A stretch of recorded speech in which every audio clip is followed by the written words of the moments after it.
Welcome to our channel guys. तो आपका मेरे चैनल पे एक बार फिर से स्वागत है। तो आज से ना मैंने कुछ नया शुरू करा है, होप सो आपको पसंद आए।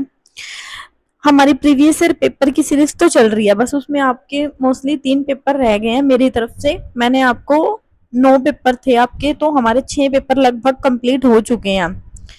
तो साथ साथ वो सीरीज भी चलेगी और मैंने ना एक और सीरीज स्टार्ट की है यहाँ पे साथ साथ, जो कि सिर्फ 10 मिनट की रहेगी आपकी। इससे ज्यादा मैं टाइम नहीं लूंगी आपका।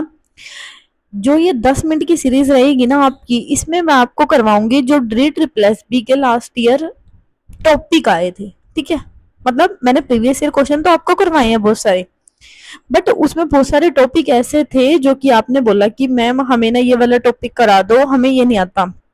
तो मैं यहाँ पे ना लिमिटेड ही करवाऊंगी एंड वही टॉपिक करवाऊंगी जो ड्रीट रिप्लेस भी ने आपने आपसे लास्ट ईयर पूछे गए थे। तो मैंने ना वन बाय वन करके टॉपिक उठा लिए हैं। ठीक है, आज हमारा सबसे पहले हम पढ़ेंगे पॉपुलेशन ग्रोथ के बारे में कि पॉपुलेशन ग्रोथ क्या होती है। तो इससे थोड़ा ना आपको आइडिया लग जाएगा कि एक्चुअल में टॉपिक हमें कौन कौन से टॉपिक पढ़ने हैं एंड कितना सिलेबस पढ़ना है। तो साथ साथ बस ये 10 मिनट की सीरीज रहेगी मैं, जिसमें डेली का आपको एक टॉपिक करवाने वाली हूँ। अब जो वही टॉपिक करवाऊंगी जो कि इम्पोर्टेंट है। हम ऐसे पागलों की तरह कुछ भी नहीं पढ़ेंगे। ठीक है, मैं पहले बता रही हूँ, जैसे कि मैंने आपको ऑलरेडी बता दिया, मैं सिर्फ लिमिटेड पढ़ाने वाली हूँ एंड वही पढ़ाऊंगी जो आपके एग्जाम में आएगा। तो मेरी वीडियोस से मैं 100% गारंटी लेके कहती हूँ कि जितना भी मैं पढ़ाऊंगी कि आपके एग्जाम में जरूर मिलेगा।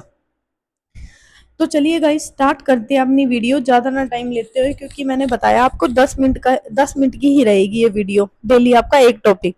तो मुझे ना कमेंट करके बताना कि ये ठीक है या फिर वो प्रीवियस ईयर वाला हम पढ़ रहे थे वैसे ठीक है। तो ये अब मेरे को आप बताना। मैं प्रीवियस ईयर मतलब मैं सोच रही हूँ आपको जैसे थोड़ी सी लॉन्ग लॉन्ग वीडियो बना के, तो वो प्रीवियस ईयर पेपर मैं खत्म कर दूंगी वो भी आपके। बाकी आप मेरे को एक बार कमेंट करके बताना, क्योंकि आपका कमेंट बहुत जरूरी है, बिकॉज मैं आपकी टीचर हूँ, मेंटोर हूँ। तो मेरा जानने का फर्ज है कि बच्चों को क्या चीज ज्यादा पसंद आ रही है। ठीक है, तो चलो स्टार्ट करते हैं अपनी वीडियो। तो पढ़ने वाले हैं बच्चों आज हम। सबसे पहले जैसे कि मैंने आपको बोला है, मैं ग्रोथ रेट पढ़ाऊंगी एंड वही पढ़ाऊंगी जो आपके एग्जाम में पूछा जाएगा। तो सबसे पहले ग्रोथ रेट बोल लो या फिर पॉपुलेशन मॉडल बोल लो या पॉपुलेशन रेट बोल लो, बात एक ही होती है। पॉपुलेशन ग्रोथ बोल लो, ठीक है, इन सबका मतलब एक ही होता है। जब भी आपको पॉपुलेशन ग्रोथ के बारे में बात हो तो सबसे पहले आपके माइंड में एक फॉर्मूला आना चाहिए, dn/dt is equal to rn। सबसे पहले ये फॉर्मूला आना चाहिए। और आपके ड्रिट रिप्लेस बी में ये फॉर्मूला कम से कम 5 पेपर में रिपीट हुआ है, तो आपको ये फॉर्मूला तो लर्न करना है। ये फॉर्मूला एक्चुअल में कहता क्या है, ये फॉर्मूला बोलता है कि हमारी डेंसिटी चेंज होती है टाइम के साथ, क्या कितनी रेट पे और कितनी डेंसिटी हमारी हुई। ये फॉर्मूला बेसिकली यही बताता है पॉपुलेशन ग्रोथ का। एन का मतलब आप डेंसिटी बोलो, पॉपुलेशन ग्रोथ बोलो, साइज बोलो, क्योंकि हर एक बुक में ना अलग अलग लिखा हुआ है। तो जैसे कि मैं आपको पॉपुलेशन ग्रोथ बोल रही हूँ तो मैं बोलूँगी ग्रोथ हमारी चेंज हुई टाइम के साथ कितनी हमारी। तो इसका फॉर्मूला होता है रेट इनटू जो हमारी डेंसिटी, मतलब जितनी हमारी पॉपुलेशन थी उतनी। रेट मतलब रेट हो गया कि कितनी हमारी पॉपुलेशन थी, उनका क्या करना है ग्रोथ रेट इनटू में हमारी डेंसिटी की पॉपुलेशन। तो ये फॉर्मूला आप लर्न कर लेना कि change in density with respect to time is equal to r N, जहाँ पे आर हमारी है रेट, एन हमारी है डेंसिटी या पॉपुलेशन डेंसिटी बोल लो, पॉपुलेशन साइज। ठीक है, इसी के साथ अब ये तो हो गया हमारा सिंपली क्या ग्रोथ का फॉर्मूला। इसी के साथ हमारा जो ग्रोथ का या एक्सपोनेंट ग्रोथ का आप सोल्यूशन बोल लो, जो कि आपके ड्रिट रिप्लेस बी में ये फॉर्मूला भी पूछा गया, वो क्या होता है P इज इक्वल टू, जिसको हम टोटल पॉपुलेशन बोलते हैं, is equal to P naught into, ये एक्स नहीं है बच्चों, इंटू ई की पावर आर टी। जो हमारा पी नोट होता है ये होता है हमारा स्टार्टिंग की पॉपुलेशन की, हमारी इनिशियल पॉपुलेशन थी कितनी, इनटू ई होता है हमारा यहाँ पे यूलर नंबर, मतलब कोई भी बेसिक जो लोगरिथम की टर्म होती है। क्योंकि ये मैं क्यों बता रही हूँ आपको ये, क्योंकि आपके एग्जाम में डायरेक्ट पूछा गया आर का मतलब क्या होता है, टी का मतलब क्या होता है, पी नोट क्या होता है, पी का मतलब क्या होता है। तो आपको भी इस टाइप से ये लर्न करने हैं कि इनका मतलब एक्चुअल में होता क्या। तो फॉर्मूला लर्न करना P is equal to P naught into e की power R T. P naught हमारी स्टार्टिंग पॉपुलेशन, ये हमारा लोगरिथम या बेसिक आप बोल सकते हो इसको, लॉगरिथम फंक्शन ई आर हमारा हो गया रेट एंड टी हो गया हमारा टाइम, एंड जो हमारा पी होता है वो होता है हमारी टोटल पॉपुलेशन। तो होप सो आपको इतना समझ में आया। अब जो हमारी पॉपुलेशन है ये बेसिकली दो टाइप की होती है। तो जो हमारी पॉपुलेशन के टाइप होते हैं वो होते हैं दो टाइप के। फर्स्ट होता है हमारा exponent growth and second is logistic growth, जो कि मोस्ट मोस्ट मोस्ट इंपॉर्टेंट है और आपके एग्जाम में आया हुआ है। सबसे पहले जो मैं आपको बता रही हूँ, एक्सपोनेंट ग्रोथ का जो शेप होती है वो होती है हमारी जे शेप, और जो लॉजिस्टिक की ग्रोथ की शेप होती है इसको लर्न करना है आपको एस शेप। पहले देखो इसका जो डायग्राम है वो इस टाइप का जाता है। ये देखो जे की फॉर्म में बन रहा है ना, और ये वाला जाता है इस टाइप में, यानी कि एस की फॉर्म में बन रहा है। तो सबसे पहले आपको पता होना चाहिए लॉजिस्टिक की शेप क्या होती है एस, एक्सपोनेंट की शेप क्या होती है जे। ये आपके प्रीवियस ईयर एग्जाम में पूछा गया। एक्सपोनेंट ग्रोथ क्या होती है कि हमारी रेट क्या हो रही है, इंक्रीज हो रही है जैसे जैसे हमारा टाइम और डेंसिटी क्या कर रही है, बढ़ रही है। तो हमारी रेट भी क्या कर रही है, बढ़ रही है। तो पर कैपिटल रेट हमारी इंक्रीज हो रही है व्हेन जब हमारी डेंसिटी एंड टाइम भी क्या हो रहे हैं, चेंज हो रहे हैं। इतनी बात आई समझ में एक्सपोनेंट में। लॉजिस्टिक में क्या है कि हमारी जब रेट है बढ़ रही है, लेकिन एक टाइम पे आने के बाद वो हमारी क्या हो रही है, मैक्सिमम हो रही है, यानी कि उस पॉइंट पे क्या हो रही है, फिक्स हो रही है, सेम जा रही है। तो उसको बोलते हैं हम लॉजिस्टिक ग्रोथ।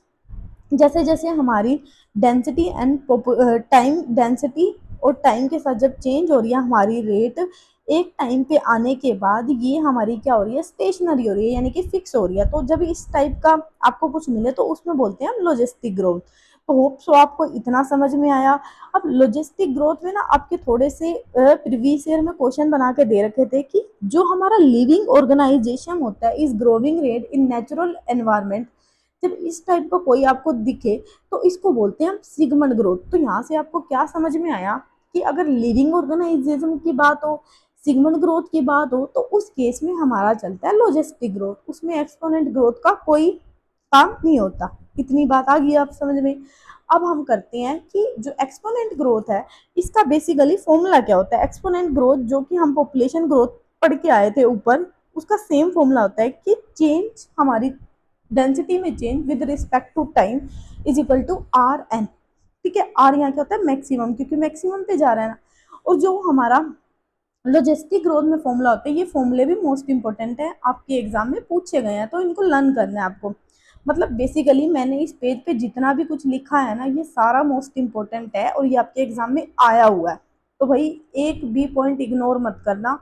कहीं आप सोचो कि मैम ने तो ऐसे ही नोट्स बनाए, वो नहीं, ये सब कुछ अगर आप प्रीवियस ईयर पेपर किए हैं ना आपने, और जो बच्चे कर रहे हैं उनको पता चल गया होगा कि यस मैम सही बोल रहे हैं। ठीक है, तो ये होता है हमारा change in density with respect to time is equal to r maximum N one minus N by के।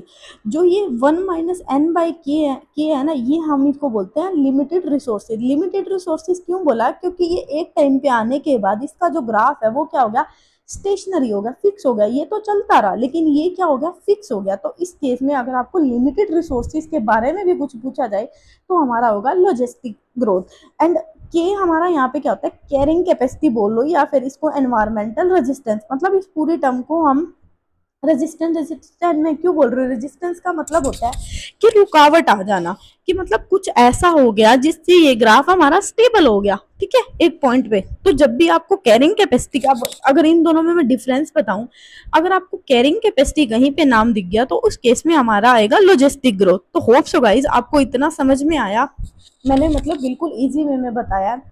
अब नेक्स्ट आता है आपका कि relationship between logistic and exponent growth. Basically इसमें रिलेशनशिप पूछा जाता है तो आपका यही फॉर्मूला होगा जो कि आपका लॉजिस्टिक ग्रोथ का फॉर्मूला होता है, और ये पूछा भी गया कि d N by d t is equal to r N one minus K by N. Simply इसको जब आप एलसीएम लेके सोल्व करोगे तो ये हमारा लॉजिस्टिक ग्रोथ ही क्या बन जाता है, रिलेशनशिप बन जाता है logistic growth and exponent growth में। तो होप सो गाइज आपको इतना समझ में आया। अब एक इक्वेशन और आती है आपकी कि जब हमारा जो रेट है वो b माइनस डी हो जाता है, तो उस केस में जो हमारी पॉपुलेशन ग्रोथ की इक्वेशन है वो सिंपली कन्वर्ट हो जाती है मैल्थस इक्वेशन में। बस ये नाम थे, कोई साइंटिस्ट थे, उन्होंने रेट को b माइनस डी कर दिया। ठीक है, तो जब ये b माइनस डी में चला गया तो उस इक्वेशन को हम बोलेंगे मैल्थस इक्वेशन। तो होप सो गाइज आपको यहाँ पे कंप्लीट पॉपुलेशन ग्रोथ अच्छे से समझ में आया। तो अगर आप मुझे बताना कि आपको ये 10 मिनट की वीडियोस कैसी लग रही है। अगर आपको ये टॉपिक ऐसे ही, अगर मैं आपको सारे टॉपिक पढ़ाऊँ वन बाय वन करके, एंड एक आधी क्लास हम प्रीवियस ईयर की ले लेंगे बड़ी बड़ी, तो आप मेरे को एक बार कमेंट करके बताना कि कैसी लगी आपको क्लास एंड समझ में आया या नहीं। तो होप सो गाइस, अभी के लिए इतना ही रखते हैं। So thank you so much for watching my videos.